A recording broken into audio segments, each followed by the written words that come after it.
Welcome. Thank you so much for coming for this special edition of 30 Good Minutes with Will Willimon. I know some of you just heard him preach at our 9 o'clock service, and others are waiting in anticipation at 11, and I really appreciate this gathering.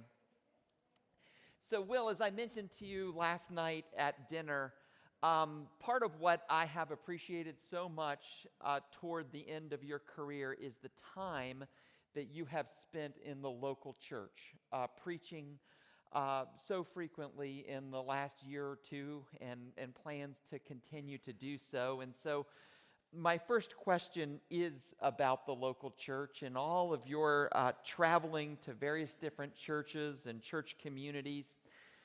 What positive signs of hope or positive trends have you experienced that might encourage all of us? Well,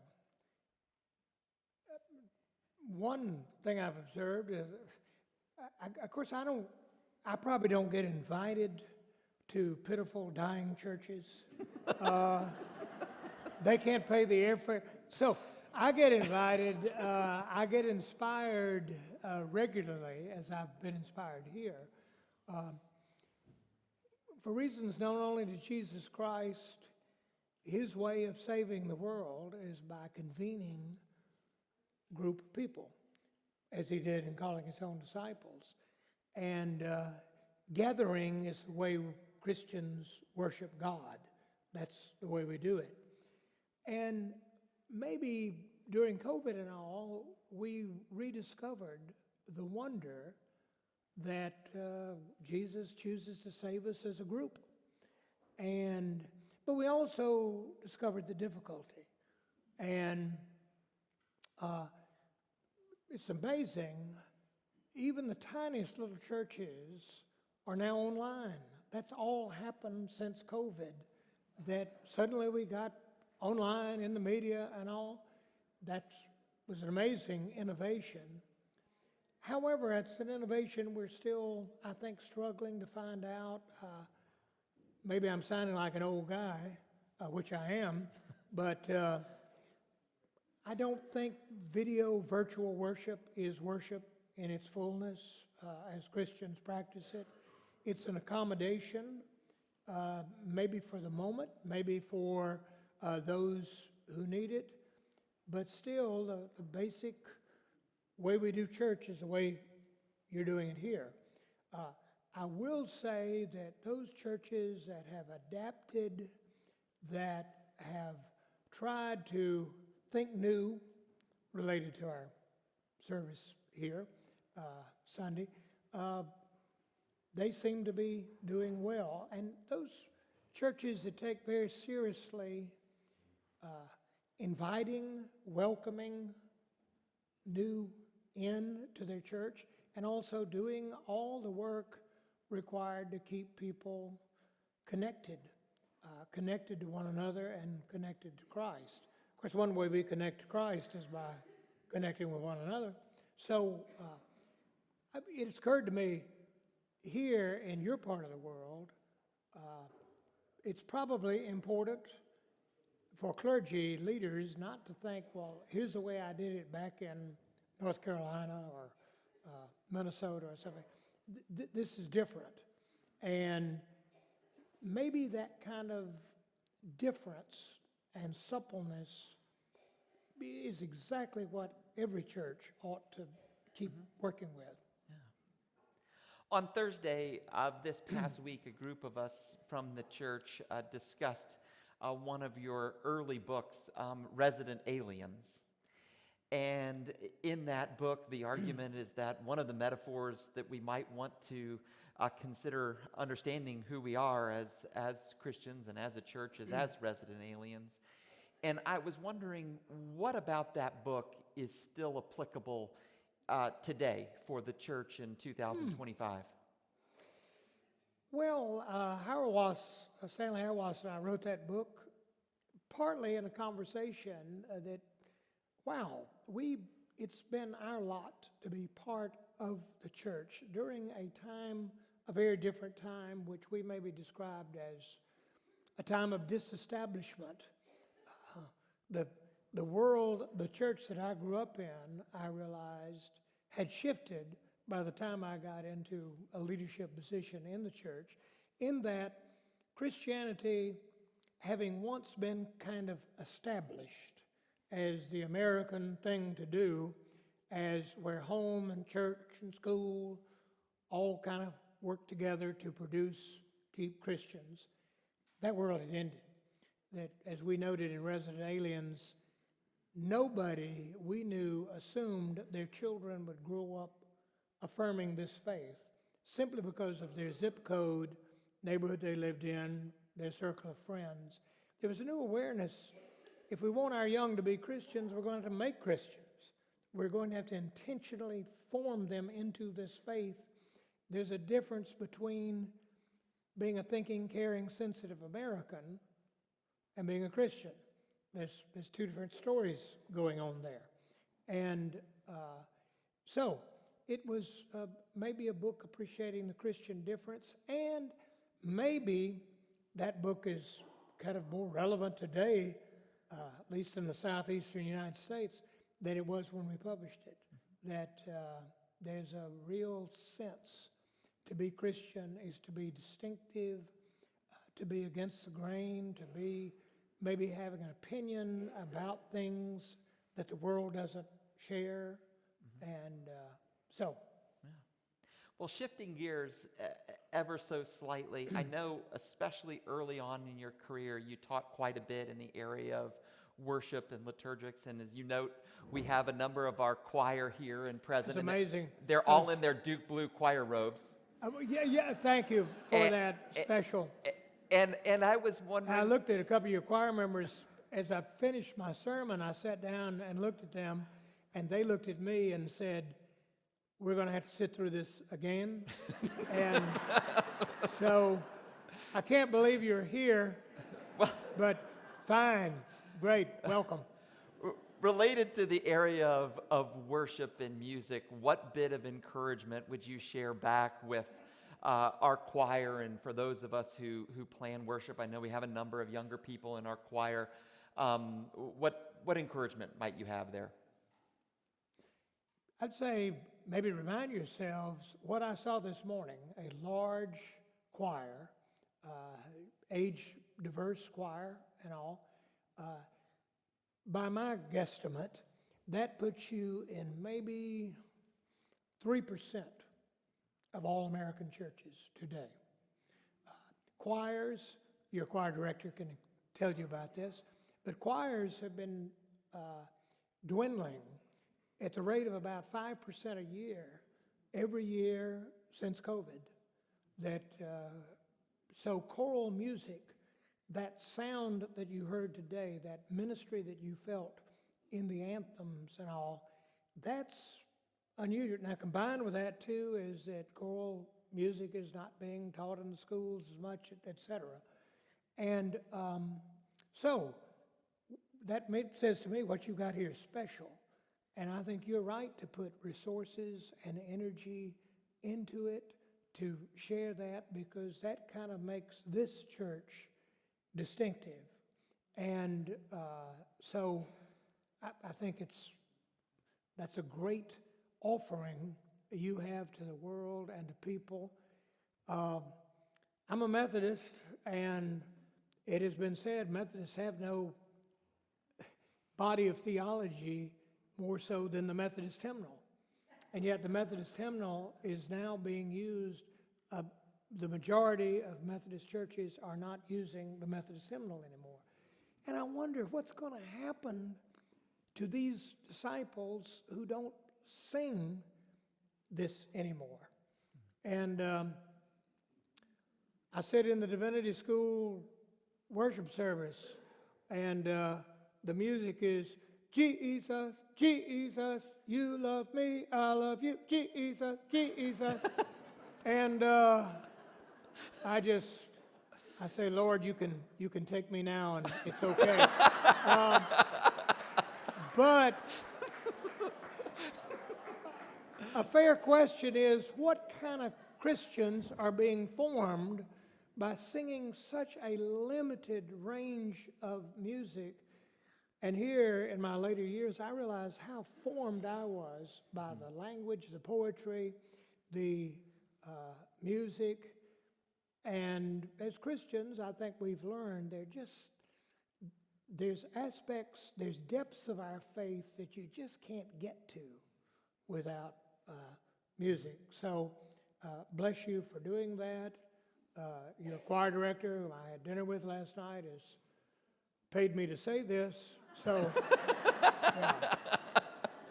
You know that she will use it, but just about any means she's got to get what she wants. Yeah, yeah. Back, Will, briefly to the live stream phenomenon. Like many churches, post-COVID, we equipped our sanctuary with a lot of live streaming technology. It's something that we've made major efforts on recently to do well. And I know that even 20 years ago when I was in school, I never imagined that I would be preaching on live television, essentially, on Sunday mornings. Mm-hmm. And I wanted to know what positives have come out of that. You mentioned one already. Where are the downfalls in live streaming, and where do you see this going as it relates to the church in North America and all over the world?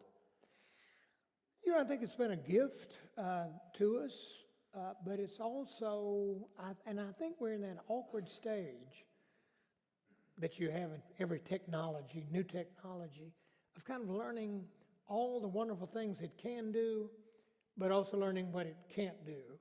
And so we're learning. It was great to get an invitation from Mark to be with you. And he said, we'll fly you down and we'll keep you up here and all. And we're going to have you at a worship service and you'll preach twice. And then you have the bottom. We have found post-COVID, it's important to keep the sermons to 15 minutes. Of course, I went on the web and I said, I think he's lying. I'm going to see if he's 15 minutes. He's 15 minutes. And around that area. And then my heart sank when I saw, Mark comes out, no notes, staring you in the face. And I thought, oh, gee, now that's another 2 hours of preparation, to learn the thing. But I think that's wonderful. I think churches are maybe learning it's not that inspiring to have a camera watching people do worship the way Christians traditionally do worship and all. And Patsy had said, Patsy watched Jimmy Carter's funeral, National Cathedral, and she said she enjoyed the music and all, and she said, Andrew Young just sat there as a patriarch and just sat there and delivered a powerful word without notes. Well, that without notes means you get eye contact, you have feedback back and forth. This morning I noticed this congregation is accustomed to listening to sermons. This congregation seems to expect to hear something in the sermon. You're on board there. And all that, I think, is wonderful adaptation, and it'll be interesting to see how we continue to adapt to that and extend the ministry of the church. Along with my opening remarks, recognition that bodily gathering of God's people is still the norm, the basic core of what we're doing here. And if live streaming can help. And I've noticed, pastors will do things like, during the service to say, and by the way, if you're watching on video, we want to know you. Here is our website. Here is my email address. Would you write me? Tell me who you are, where you are. Let's connect. And I thought that's good. That's a kind of connection there. And I was watching one church where it comes on and there's a layperson sitting there in the balcony, and she says, people are gathering for worship here. you're going to get to see this. And we're glad that you're with us. But we want to know you, and here's how you can get in touch with us. And also, we'd love to see you. Come join us. And she said, and I'd like to know what you thought about today's service and your reactions. And here's my email address. Please write me. And I thought, these are churches really trying to do the faith online. Again, shifting gears to a weightier topic, many of us in the congregation have been following in recent years the split of the United Methodist Church, and so many of us have Methodist roots in our spiritual journey. We have friends and family who are part of the Methodist Church. We know you've been part of the Methodist Church pretty much all of your life, and my question was, how, as a church that is not part of the United Methodist congregation, we're a UCC church, we're an open and affirming congregation, how can we go about supporting the Methodist Church at this time and the heartache that many are experiencing over churches that are breaking apart? Well, since I've been here, I've met a lot of people who come up to me and said, hi, I used to be a Methodist, and now I'm here. And forgive me, the person who said that to me earlier, and I said, hey, you're nobody special. There are millions like you who have left the Methodist Church. You know, visiting in a UCC church, I'd say, in a way, the throes that are decimating Methodism at this time, the argument, you've been through, y'all kind of got to that argument, some of those arguments Sooner. Early, first, dealt with them.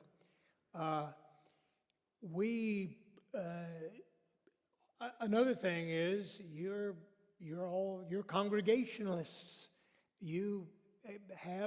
Your congregation has a whole lot of say-so over your future. Immediately coming in, and one of you came up to me and said, hey, we're looking for a new associate pastor. Here's the job description. We need some help. Look, we want you to be looking. You've done, it has been fun this weekend meeting lay leadership. And Congregationalism often does a great job of empowering laity and all. The Methodists are kind of paying a heavy price for our Episcopal form of government, our connectionalism we talk about, where every congregation is connected to the other. I must say, I think we have a wonderful system of church governance, but it does put a lot of trust in bishops and in people to administer it well, and I think we've demonstrated, particularly here in Florida, Methodists have demonstrated, our bishops and our leadership are very uncomfortable with contentious, conflicted conversations, such as Americans have been having in the last couple of years. And so, in a way, I look at you and think how well positioned you are. On the other hand, I admire the way Congregationalist churches work to stay connected to other churches, to learn from other faith families, to keep checking yourself out. I can't imagine what it's like to be a church and not have the luxury of when you have a problem in your church. If you had a similar problem in a Methodist church, you say, why are you having this problem in this congregation? And the Methodist response is, well, the bishop's an idiot. And, and sent us this idiot. Well, the great thing, you got nobody to blame but yourselves. You're the one that chose Mark. No bishop sent Mark here. And so I'm in awe of that. And I do think one last thing, and that is that Methodism basically is a preacher club dating from John Wesley's day, gathering clergy and sending them out. Sometimes other churches have difficulty finding collegial support for their clergy and all. But right now, our church is showing that we're having a tough time holding it together. One last thing, just to say that I think, too, I'm distressed that when it came down to it, Methodists were given the liberty to say, we're going to take a congregational vote, and we're going to vote to change the identity of this church. And if some of you don't like it, you can leave. There is no scriptural support for that kind of attitude. And there is that in the Christian faith, Jesus convenes us, and we're all here, not because we're all on the same page or you finally found a church that suits your value system before you came to church. You're here because Jesus put you here. And the person sitting next to you is here for the same reason. So to say to that person, we would rather be church without you, that's something that Jesus could not support. So, speaking of clergy, of course, you've spent decades over the course of your lifetime shaping and forming clergy and working with students, both undergraduate and students at the Divinity School at Duke. And my final question for you was about clergy in the year 2025, and I know you're still very active in teaching in the D-Min program at Duke. What do you sense makes for an effective clergy person in 2025, and then looking out over the next 20, 30 years for the church, what are the attributes and gifts of that person? What does that person look like? I don't think much about the next 20 or 30 years because, I mean, look at me. But I do, so good for you. Good for you. I resent younger men. Not to be sanctimonious and all, but I think the only good reason for being in ministry is Jesus.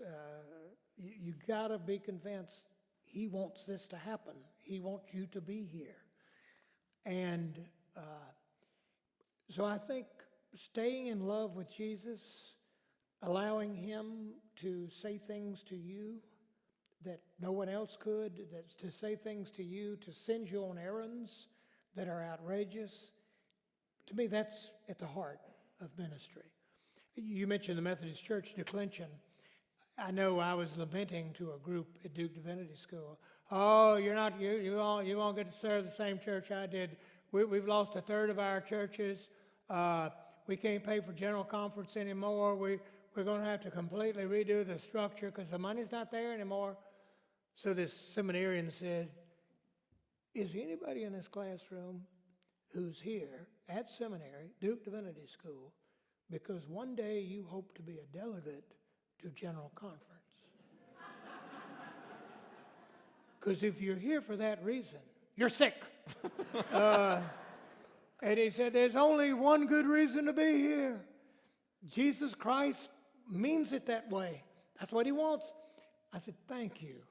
A lot of things I'm lamenting about the church, you're not invested in. That's not the core reason you're here. So, but I think along with that, it takes parish ministry. I think you don't have to be an extrovert to do it well, but a person who enjoys other people, who likes to make connections, who's curious about other people, I think that helps. And then I'll add to that somebody who is not only in love of God with God and is capable of loving other people, but also somebody who's willing to lead, step up and say, I have a vision of where I think we could go. Anybody else want to join with me on this vision? Or one of my leadership dictums is that a leader puts an organization in pain. that it has been avoiding for years, using some of its very best internal resources to avoid the pain, in the faith that the organization has the resources to address its problems. Well, a lot of clergy don't like to hurt people's feelings, and they like to get along, and they love to be loved and need to be needed.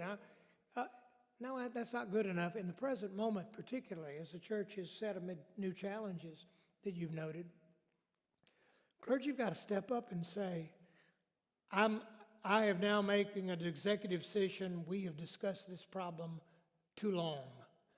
We need to make a decision. Or to say, we have made this decision and now I am going to implement it.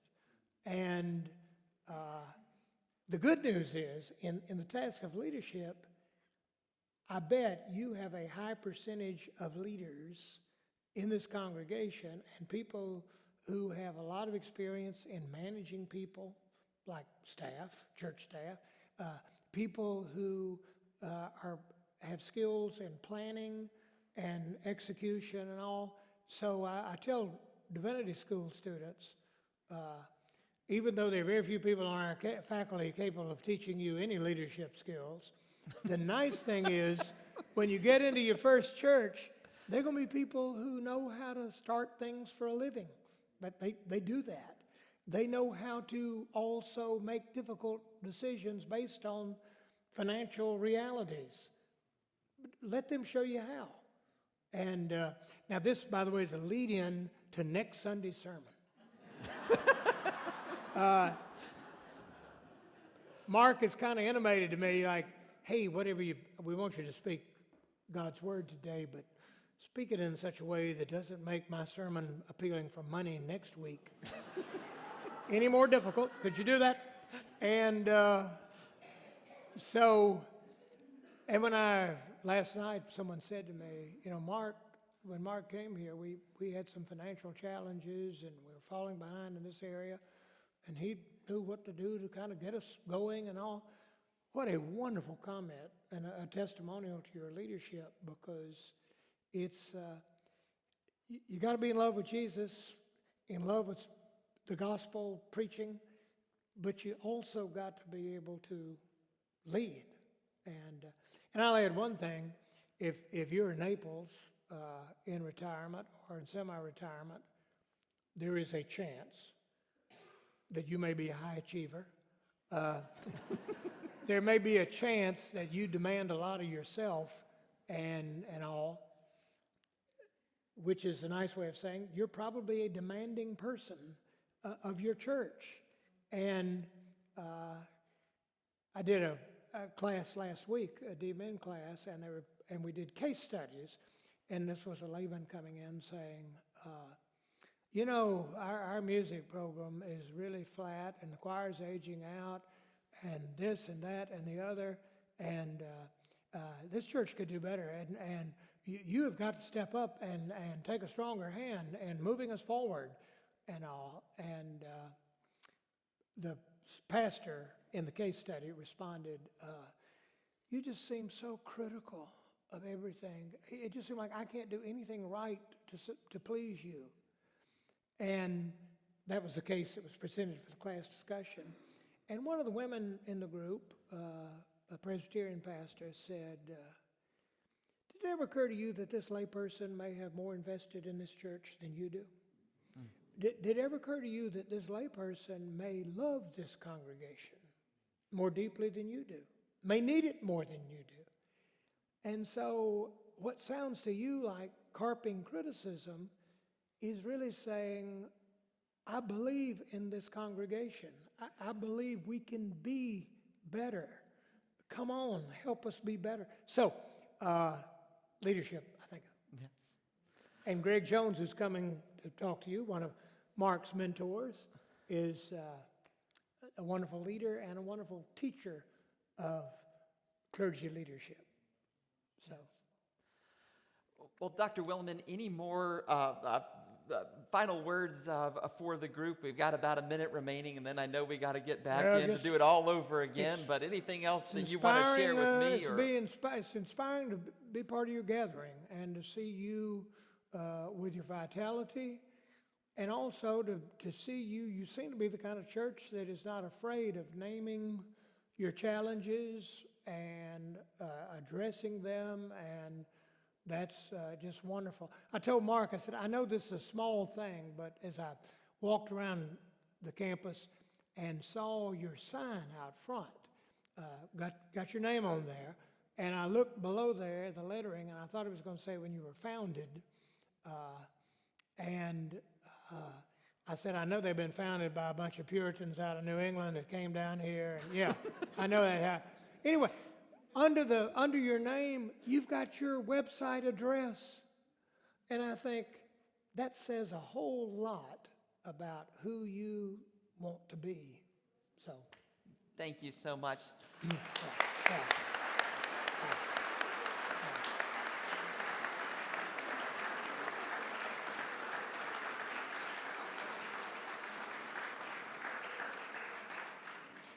And just briefly, I did want to mention, and I know she won't be with us in our 11 o'clock service, Patsy is present. Could you please stand and thank you so much for being here.